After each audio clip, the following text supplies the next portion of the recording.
is Diddy being charged with blowing up Kid Cudi's car. He is also being charged with kidnapping someone and trying to break in Kid Cudi's house. A lot of people forget how huge this is, but Diddy is being charged for blowing up Kid Cudi's car and kidnapping a woman to try to break in his house under his racketeering conspiracy charge. And I think that this part of the trial is going to be one of the most crazy parts. The feds are alleging in the early morning hours of December 22nd of 2011, Diddy and a co-conspirator kidnapped an individual with a weapon to facilitate breaking into and entering the residence of a person known as Individual 1, which is going to be Kid Cudi. Multiple witnesses will testify at trial to the events surrounding the kidnapping and the break-in, which is corroborated by police reports and other records. Approximately 2 weeks later, Diddy's co-conspirators set fire to Individual 1's vehicle by slicing open the car's convertible top and dropping a Molotov cocktail inside the interior. Police and fire department records extensively document the arson and conclude that the fire was intentionally set.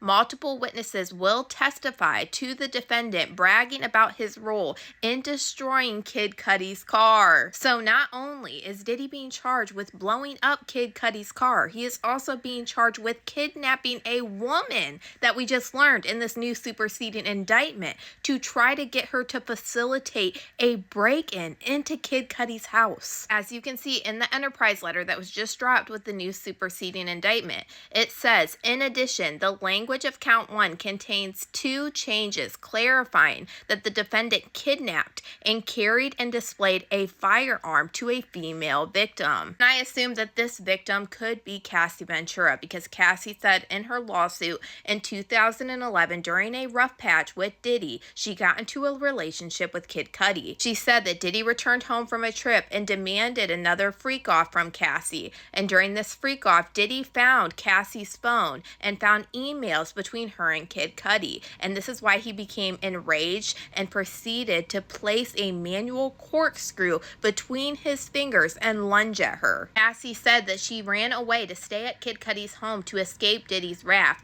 and then soon after, Diddy's staff member told Cassie that she just needed to talk to Diddy even though he was enraged. She said this was one of the many times that she felt like she couldn't get away from Diddy no matter how hard she tried. She ended up going back to Diddy, and when she did, she alleged that Diddy hit her several times and then kicked her in the back, and she tried to run out the door. She said after this, she went to her parents' home in Connecticut where her mother took pictures of the bruises that Diddy had allegedly left on her body. And after that is when Cassie alleged that Diddy had Kid Cudi's car blown up. And after Cassie's lawsuit dropped, Kid Cudi came out and said that everything that Cassie said about his car being blown up was true. So I think it's very possible that we could see Kid Cudi testify against Diddy in his criminal trial. To know it's not only an arson and it's also connected to a kidnapping trying to break into his house is crazy because those are some serious charges. That's why I don't get when a lot of people are like, well, she stayed with Diddy for 10 years.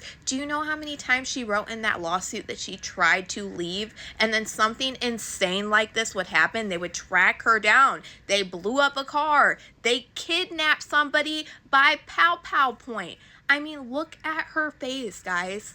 Like, there are so many pictures that you can pull up of Cassie Ventura looking like this. And one of the most disturbing ones that will always stay on my mind is when Cassie uploaded this picture of herself on her Instagram while she was in Dubai with Diddy. Back then, Cassie did delete this picture very quick, but before she deleted it, she alleged that she got all of this from a ATV crash. The injury to her head literally scarred her face. Like, there is no way that she did that to her lip and this big gash on her head from falling off of an ATV.